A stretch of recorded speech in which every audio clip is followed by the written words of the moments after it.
make sure we're all on the same page about President Trump using a law from the year 1798 to deport people. This is the perfect example of how we are all living in different realities. I'm Lana Harris for the news. So the law is the Alien Enemies Act, and basically it allows natives or people from enemy countries to be deported without a hearing. It's only been used 3 times in life: the War of 1812, World War I, and World War II. Trump just used it to deport Venezuelan gang members, and a judge said the Trump administration is not allowed to do that and ordered those planes to stop and turn around. So now there's a lot of controversy because it seems like the judge was just ignored and the planes went anyway, but here's the point. If you only looked at conservative-leaning media like Fox News, they are blasting this judge and pretty much anybody who's criticizing them deporting gang members. One article is about the border czar Tom Homan turning the tables on a reporter who asked about it, and the reporter basically asked what he would say to people who think that they're just using this law to get around people's due process. And he said, "What do you mean an old law? The Constitution is older and we still pay attention to that." Another Fox article pointed out that this was an Obama-appointed judge and that the judge is single-handedly deciding policy for the entire country.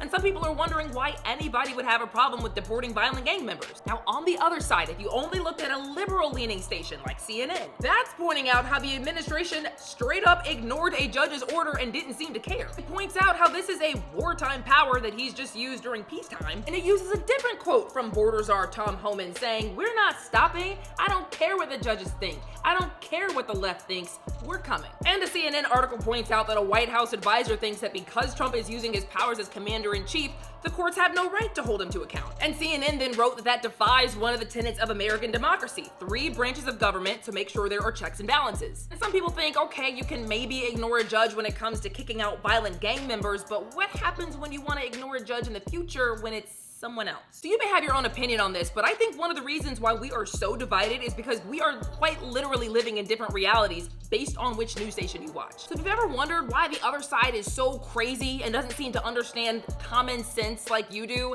they are literally probably just getting a completely different set of information than you are. I'm not saying anybody is necessarily lying here. All the news stations are able to take a situation and pick out what details they feel like are most important to share to you, and they only have so much time. So you might really just need to read multiple articles at this point to really get the full picture about anything. If not, you're just arguing online with half the story. Like if these updates help, and follow for more news.